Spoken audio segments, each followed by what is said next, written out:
আসসালামু আলাইকুম ওয়া রাহমাতুল্লাহি ওয়া বারাকাতুহু। কেমন আছেন আমার আদরের কলিজার টুকরা আপুরা? আল্লাহ সবাইকে ভালো সুস্থ রাখার তৌফিক দান করুন, এই দোয়া সবসময় করছি এবং আপনাদের দোয়ায় আশীর্বাদে আমিও ভালো আছি আলহামদুলিল্লাহ। আল্লাহর কাছে শুকরিয়া জানাচ্ছি। তো আপুরা, আজকে আমি আপনাদের সামনে হাজির হয়েছি চিংড়ি মাছ দিয়ে মিষ্টি আলু শাক আমি রান্না করব। তো আমি এর জন্য কড়াইয়ের মধ্যে চুলার মধ্যে কড়াই বসিয়ে দিয়ে আমি পেঁয়াজ ও সরিষার তেল দিয়ে দিলাম। আমি এগুলো একটু হালকা লাল করে নিব।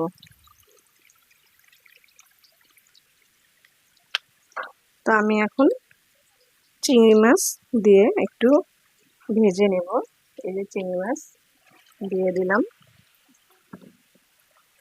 আমি এখন একটু ভেজে নেব।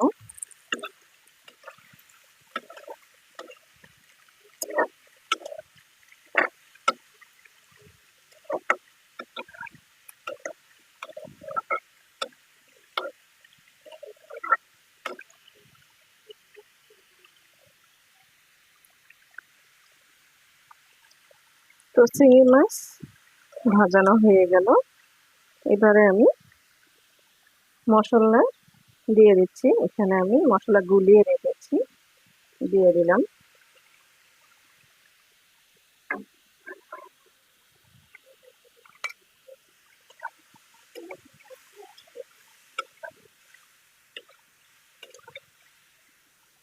দিয়ে দিব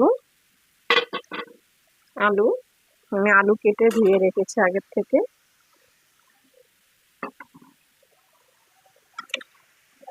দিয়ে দিলাম।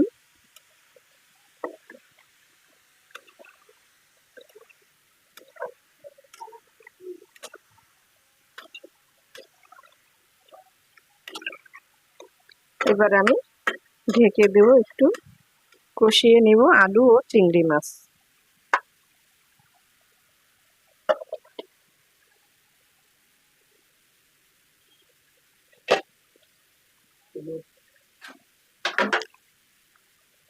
তারপরে আমি চিংড়ি মাছ আলু কষিয়ে নিলাম। এবার আমি এখানে মিষ্টি আলু শাক আমি দিয়ে দেব।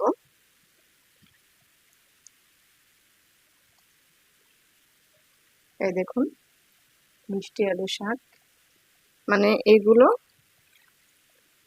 5 লিটার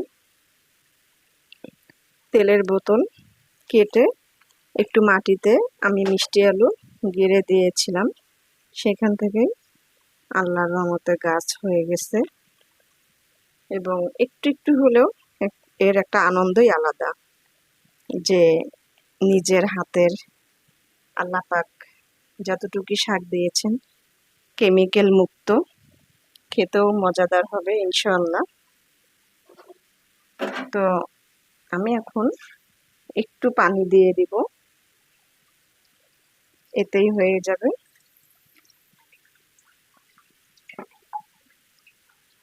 আমি ঢেকে দিচ্ছি।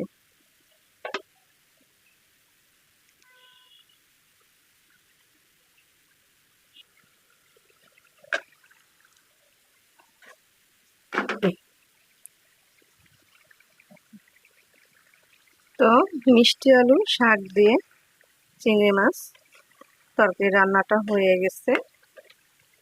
তারপরে মিষ্টি আলুর শাক দিয়ে কিন্তু চিংড়ি মাছ রান্না অসম্ভব মজাদার লাগে, খেতেও ভালো লাগে। তো আপনারাও এইভাবে রান্না করে খেয়ে দেখুন, সঙ্গে একটু আলু দিবেন, ভালোই লাগবে। তো আমি এখন তরকারিটা নামিয়ে নেব।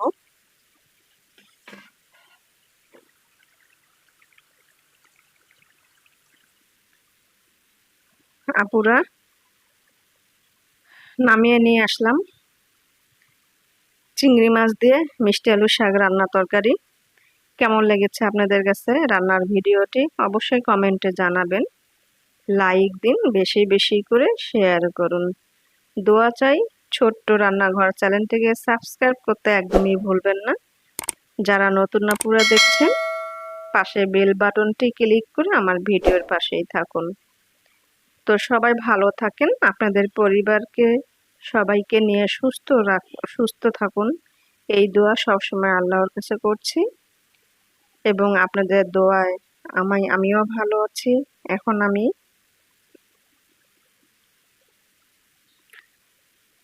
তো সবাই আমার জন্য দোয়া করবেন। আল্লাহ আমাকে যেন সুস্থ রাখেন এবং আমি আপনাদের জন্য দোয়া করি, এই কামনা করে রেখে দিচ্ছি। আসসালামু আলাইকুম ওয়া রাহমাতুল্লাহি ওয়া বারাকাতুহু।